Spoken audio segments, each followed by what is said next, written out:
क्योंकि आज देश का जो मुस्लिम समाज है जो मोदी से प्यार करता है, हमें कांग्रेस ने डर दिखाया था, भाजपा का डर दिखाया था, आरएसएस का डर दिखाया था। राहुल गांधी तो बोले 10 सालों में कांग्रेस बीजेपी सरकार ने मुस्लिमों को डरा रखा है। उनको तो बिल्कुल मतलब डरा के दोयम दर्जे का इस देश का सिटीजन बना रखा है। जब मोदी जी आते 14 में दुनिया देखी, हमारे समाज ने भी देखा। क्या कहते हैं मोदी जी, एक मुसलमान के हाथ में कुरान हो और एक हाथ में कंप्यूटर हो, और कुरान हमारी जान से ज़्यादा प्यारी है, हमारी वाहिद किताब है, अल्लाह ताला का हुक्म उसके अंदर है। तो अगर हमारे को मोदी जी ने उसका सम्मान किया है तो हम उसके कायल हैं। सिद्दीकी जी, 3 राज्यों में बीजेपी की जो बम्पर जीत हुई है, इस बात की आपको कितनी खुशी हो रही है? जो आप मिठाई खा रहे हैं। इस बात की हमें क्या, हमारे समाज को पूरे समाज खड़ा है, सबको खुशी है।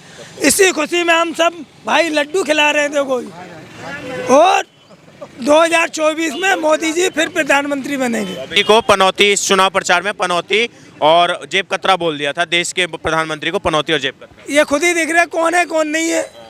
अभी तो 2024 का जो चुनाव है ना, 410 सीटें आएंगी। अच्छा। हाँ जी, मोदी जी आपकी बम्पर जीत के साथ प्रधानमंत्री बने। मोमडन समाज, मुस्लिम समाज बिल्कुल साथ है। मोदी जी, योगी जी किसी को बेवजह नहीं सता रहे। हाँ, चाहे इसमें धर्म नहीं देखा यार, चाहे हिंदू हो या मुसलमान हो, सिख हो, जो गलत करे, कोई भी हो, जो गलत करेगा बिल्डोजर ऑन द स्पॉट चलेगा। बहुत डर के पहले जीते थे, आज कोई डर नहीं है। इस सरकार के जैसा तो कोई सरकार है ही नहीं। मुसलमानों के लिए सुरक्षित सरकार है और बढ़िया सरकार है। हम पसमानदा समाज के लोग हैं और मुस्लिम समाज के लोग हैं, जबकि हमारे पर एक धब्बा लगा हुआ है कि मुसलमान भाजपा विरोधी है। हम दिखाना चाहते हैं देश को आपके माध्यम से और दुनिया को दिखाना चाहते हैं कि मुसलमान भाजपा का विरोधी नहीं है, भाजपा के साथ खड़ा हुआ है। क्योंकि 24 में जो मोदी जी ने हमें दिया है वो साथ कोई नहीं दे पाया। हमें शौचालय दिए, हमें आवास दिए, हमें जनधन खाते दिए, हमें उज्ज्वला गैस योजना दिया, हमें आयुष्मान कार्ड दिया। बहुत सी ऐसी योजना है जो हमें दी है। इसीलिए हम चाचा को मिठाई खिला रहे हैं। आज ये हमारे बुजुर्ग हैं और हम मिठाई खिलाने को, और आज हम आपके सामने वादा कर रहे हैं कि 2024 में स्वर्गीय राजीव गांधी का जो 400 का आंकड़ा है, मोदी जी 412 है, 415 के बीच में सीट लाएंगे। क्योंकि आज देश का जो मुस्लिम समाज है जो मोदी से प्यार करता है, हमें कांग्रेस ने डर दिखाया था, भाजपा का डर दिखाया था, आरएसएस का डर दिखाया था। राहुल गांधी तो बोले 10 सालों में कांग्रेस बीजेपी सरकार ने मुस्लिमों को डरा रखा है। उनको तो बिल्कुल मतलब डरा के दोयम दर्जे का इस देश का सिटीजन बना रखा है। जब मोदी जी आते 14 में दुनिया देखी, हमारे समाज ने भी देखा। क्या कहते हैं मोदी जी, एक मुसलमान के हाथ में कुरान हो और एक हाथ में कंप्यूटर हो, और कुरान हमारी जान से ज़्यादा प्यारी है, हमारी वाहिद किताब है, अल्लाह ताला का हुक्म उसके अंदर है। तो अगर हमारे को मोदी जी ने उसका सम्मान किया है तो हम उसके कायल हैं। और दूसरा, तालीम भी जरूरी है। तालीम ज़रूरी है और इल्म भी ज़रूरी है। सीधा कहना है मोदी जी का कि मुसलमान बच्चे पढ़ें लिखें। मैं उनके साथ खड़ा हूँ और वो सरकार में भी आए, उस सिस्टम में भी आए और देश में भागीदारी निभाएं। आज मोदी जी ने जो हमें मान सम्मान दिया है, हम पसमानदा समाज को, हम गरीब लोग थे, हमें कोई नहीं पूछता था, हम ठेली रेडी पे काम करते थे, 70 वर्ष तक गुमराह करके वोट लेते रहे और हमें अलग करके अपने मलाई खाते रहे। मोदी जी ने आज घर घर तक हमें योजना दी है और मोदी जी ने सभी जातियों को एक मुट्ठी में बांध लिया है। क्योंकि उन्होंने जो योजना दी है, ना उसने अनुज देखा, ना अब्दुल देखा, ना जमशेद देखा, ना उसमें धर्मेंद्र देखा, ना उसमें कोई सिख देखा, सबको योजना मिली है। शौचालय मिले हैं तो सबको मिले हैं, उसमें ना धर्म देखा ना मजहब देखा। उज्ज्वला गैस योजना मिली है और सबसे ज़्यादा गरीब मेरा मुसलमान है। मतलब मुसलमानों में भी जो सबसे ज़्यादा गरीब है वो पसमानदा मुसलमान के, पसमानदा जो समाज है वो ज़्यादा गरीब है। हिंदुस्तान में मुस्लिम आबादी में से 90% पसमानदा समाज है, जिसमें 150 जातियाँ हैं, अलग अलग राज्यों में अलग जातियाँ हैं। मैं अब्बासी समाज से हूँ, ये सिद्दीकी समाज से है, ये अलवी समाज से है। ये समाज सारा मेरा वो गरीब था। हमें रोटियां नहीं मिलती थी, अनाज नहीं मिलता था, हम एक वक्त की रोटी के लिए हम तरसते थे, हमें पानी नहीं मिलता था, हमें बैठने को जगह नहीं मिलती थी। आज मोदी ने वो हमें। राहुल गांधी और कांग्रेस पार्टी तो दावा करते 2014 से पहले तो पूरा मुस्लिम समाज खुशमय हो रखा था, सबके लिए अच्छा माहौल बना रखा था, सबके घर में मतलब मुस्लिम समाज के साथ पैसे की और इसकी गुर्बत की कोई वो नहीं थी, जगह नहीं थी मुस्लिमों की। अच्छा, 70 वर्षों में तुमने ठीक किया और 9 वर्षों में हम बर्बाद हो गए, हम ठेले लगा ले। आज मुसलमान देखो सब्जी बेच रहा है, पंचर लगा रहा है, ऐसे काम कर रहा है, गाड़ी का मैकेनिक है। ये आज 9 वर्ष में हो गया, ये 70 वर्ष की देन है जो आज हम पहुँचे हैं। अब तक मोदी जी हमारे लिए योजना लाए, योजना का नाम है विश्वकर्मा योजना।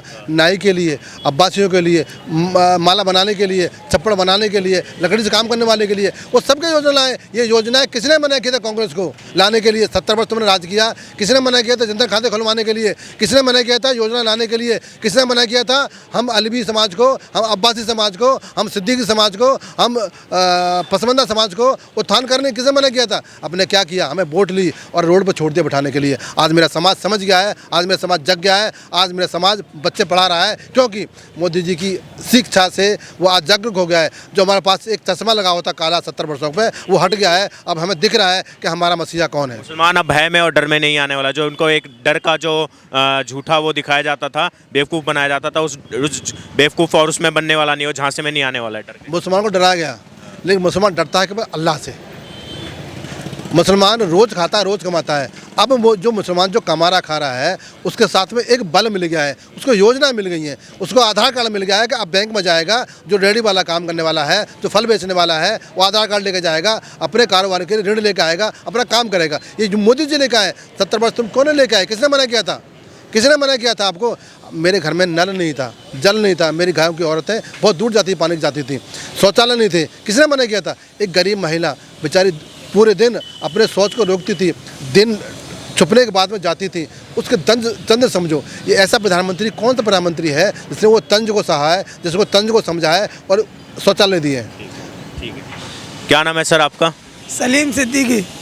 सिद्दीकी जी, 3 राज्यों में बीजेपी की जो बम्पर जीत हुई है, इस बात की आपको कितनी खुशी हो रही है? जो आप मिठाई खा रहे हैं। इस बात की हमें क्या है, हमारे समाज को पूरे समाज खड़ा है, सबको खुशी है। इसी खुशी में हम सब भाई लड्डू खिला रहे थे कोई। और 2024 में मोदी जी फिर प्रधानमंत्री बनेंगे। 24 में प्रधानमंत्री बनेंगे जी। अच्छा, ये जो था ये हैट्रिक 3 राज्यों का, अब मोदी जी 2024 में हैट्रिक लगाएंगे। बिल्कुल, ये रास्ता खुला है। हाँ, देखो तेलंगाना में तो एक राज्य दे दिया, क्योंकि विपक्ष में भी तो कुछ होना चाहिए ना। जब विपक्ष ही खत्म हो जाएगा, फिर बीजेपी पार्टी है, राष्ट्रीय पार्टी होने जा रही है, हो गई है, सबसे बड़ी पार्टी हो गई बीजेपी। राहुल गांधी तो जो दावा कर रहे थे कि मोदी मैजिक, और जो मोदी का इस देश में हवा चल रही थी खत्म है और हवा निकल चुकी है मोदी की। ये तो हम सब आप सब देख ही रहे, किसकी हवा निकल गई। कौन राहुल थे, पप्पू बन गया। हाँ, क्या बोल रहे हैं चाचा? मोदी हवा ना निकलेगी। नहीं निकलेगी? हाँ? बताइए। हाँ जी। क्या बोले थे राहुल गांधी के बारे में? जो निकम्मा जो कहते हैं भैया, पनौती।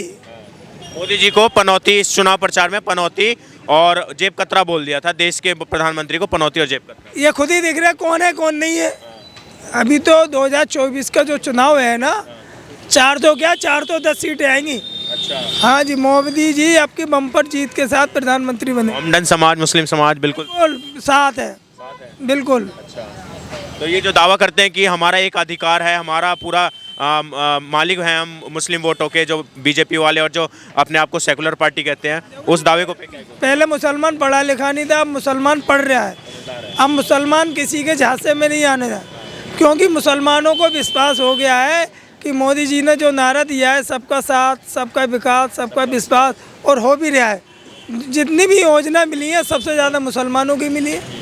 हाँ जी, देखो जी, मकान बनाने को, घर बनाने को, बिल्कुल। उत्तर प्रदेश में खड़े हैं, योगी सरकार की भी यहाँ बीजेपी की सरकार है। क्या लगता है, मोदी और योगी डबल इंजन की सरकार है? मुस्लिम समाज के लिए कोई भेदभाव, कोई ऐसा कुछ? बिल्कुल भेदभाव नहीं है, मुसलमान वो शान से रह रहा है। उत्तर प्रदेश के मुसलमान खुश हैं? उत्तर प्रदेश के मुसलमान वो परेशान हैं जिन्होंने गरीबों की ज़मीन, गरीबों को सताया है, उनके घर पे बुलडोजर भी चल रहा है। मोदी जी, योगी जी किसी को बेवजह नहीं सता रहे। हाँ, चाहे इसमें धर्म नहीं देखा यार, चाहे हिंदू हो या मुसलमान हो, सिख हो, जो गलत करे, कोई भी हो, जो गलत करेगा बुलडोजर ऑन द स्पॉट चलेगा। अच्छा, चलेगा बुलडोजर। क्या बोलेंगे सर, 3 राज्यों में बम्पर जीत और बोल रहे हैं मोदी जी हैट्रिक लगाएंगे इस बार। 3 राज्यों में बम्पर जीत हमारी बड़ी खुशी की बात है। आज हम लोग बहुत खुश हैं। हमारे मुसलमान समाज से भी जग चुके हैं। 3 राज्यों में उन लोगों ने जीत दिखाया है। आने वाला टाइम उत्तर प्रदेश में हम लोग जीत दिखाएंगे। उत्तर प्रदेश? आने वाले टाइम उत्तर प्रदेश में 400 से 410, 12, 15 भी हो सकता है। नहीं, उत्तर प्रदेश के जो बोलते हैं कि कुछ नेता बोलते हैं देश के कि उत्तर प्रदेश के मुसलमानों को दबाया जा रहा है, डराया जा रहा है, बुलडोजर का भय दिखाया जा रहा है। कहाँ डराया जा रहा है? ये जो है इसके पीछे सपा सरकार थी, उसमें गुंडागर्दी ज़्यादा थी, उसमें जो है गरीबों को मकान लूट लेते थे, प्लॉट लूटते थे, उसमें दबंगी चलती थी, वो आज ख़त्म हो गई। आज हमारी बहन बेटी जो है ना निस्वार्थ, निपक्ष, निडर वो जी रहे हैं, कहीं भी आना जाना कर रहे हैं, कोई डर नहीं है। पहले 6 बजे 5 बजे के बाद जो है घर में आ जाते थे, बहुत डर के पहले जीते थे, आज कोई डर नहीं है। इस सरकार के जैसा तो कोई सरकार है ही नहीं, मुसलमानों के लिए सुरक्षित सरकार है और बढ़िया सरकार है। इस चुनाव प्रचार में प्रधानमंत्री मोदी का जो पद होता है, जो प्रधानमंत्री का एक पद है, वो गरिमा का पद होता है, आप भी मानते होंगे, एक सम्मान का पद होता है। राहुल जी ने उनको पनौती और जेब कतरा बोल दिया। इस 3 राज्यों के चुनाव में जवाब मिल गया। लग रहा है 24 में मुस्लिम समाज भी मोदी जी को जो अपमानित किया गया, गाली दी गई है, उसका जवाब देंगे राहुल गांधी को। बिल्कुल सही सवाल किया आपने। 14 के बाद में मोदी जी ने इतनी गालियाँ सुनी हैं, शायद कोई सुन नहीं सकता। मैं तो कहता हूँ बहुत हिम्मत वाले इंसान है वो, और वाकई में वो स्वयं सेवक हैं, वाकई में वो विकास पुरुष हैं, वाकई में वो राष्ट्र पुरुष हैं, वाकई में वो गरीबों का मसीहा हैं। उन्होंने बहुत सहा है और वो सह कर और ताकतवर बन गए, और मोदी जी जैसा व्यक्ति है ही नहीं। दूसरा, राहुल जी ने और राहुल जी की कांग्रेस ने आए दिन कोसा है, ऐसे वर्ड बोले हैं कि मैं नहीं कह सकता। लेकिन राहुल जी, अब पनौती आपने बोला है, लेकिन पनौती आप कांग्रेस के लिए हो। जब से आपको प्रोजेक्ट किया हुआ है, 20 बार प्रोजेक्ट किया है कांग्रेस ने, 21 बार प्रोजेक्ट किया है कांग्रेस ने, हर बार लॉन्च किया है, हर बार पनौती बने हैं वो कांग्रेस के लिए। तो मैं तो कहता हूँ, लेकिन ये दुख का विषय भी है, विपक्ष मजबूत होना चाहिए, क्योंकि विपक्ष का जब तक मजबूत होना नहीं होगा तब तक सीधा जो सरकार है वो थोड़ा सा अंकुश नहीं लगाती। लेकिन ये विषय नहीं है। मोदी जी ऐसे स्वयंसेवक हैं देश के, ऐसे एक चौकीदार हैं, ऐसे एक समाज सेवी है, ऐसे एक मसीहा है। वो ना जात देखते, ना मजहब देखते, ना धर्म देखते, ना पंथ देखते। उनका सीधा सिद्धांत है, मेरा देश का गरीब, मेरा देश का पसमानदा, मेरे देश का हर वर्ग जो पिछड़ गया 70 वर्षों में, वो कैसे ऊपर आए, कैसे लाभ मिले उसको। सड़कों का जाल हो, घर तक लाइट हो, घर तक जल हो, घर तक शौचालय हो, और सबसे बड़ा वैक्सीन अगर किसी दुनिया में बनाई है वो हिंदुस्तान में सबसे पहले बनी। हम सबको वैक्सीन लगी है। तो हमारा जो मसीहा है, हमारा जो प्रधानमंत्री है, वो सबसे अच्छा है। और एक बात और कह दूँ आपसे मैं, दुनिया में सबसे अच्छा मुल्क अगर कोई हिंदुस्तान, कोई मुल्क, कोई सबसे अच्छा कोई मुल्क है तो हिंदुस्तान है मुसलमानों के लिए। और सबसे अच्छा कोई मित्र कोई है मुसलमानों का, सबसे अच्छा कोई मित्र है तो वो हिंदू है। हम आपने सबसे अच्छा मुल्क हिंदुस्तान को बता दिया, पर ये कुछ जो नेता है, खासतौर से राहुल गांधी जी, वो यूरोप में और पश्चिम के देशों में बैठ के, अमेरिका में बैठ के बोलते हैं कि यहाँ के मुसलमानों को डराया जा रहा है, धमकाया जा रहा है, भारत में मोदी के अंडर मुसलमान खुश नहीं है, वो डर में जी रहे हैं। जो परिवार का बेटा अपने परिवार की बुराई करे, अपने बड़ों की बुराई करे, वो परिवार का नहीं हो सकता। जो देश का नेता अपने देश की बुराई करे, वो अपने देश का नहीं होता। इस घर की बात घर में करने के बजाय बाहर जो जाके पश्चिम के देशों में, इंग्लैंड में और अमेरिका में जाके बात, इसीलिए मोदी के परिवार ने, इस 145 की जनता मोदी का परिवार है, उसे नकार दिया कांग्रेस को। यही कारण है कि आप देश को तोड़ोगे नहीं, आप देश को बांटोगे नहीं। आप देश में कौन सी दुकान खोल रहे थे? मोहब्बत की दुकान। पहले मोहब्बत तो कर लो, पहले अभी शादी तो कर लो अपनी मोहब्बत करके।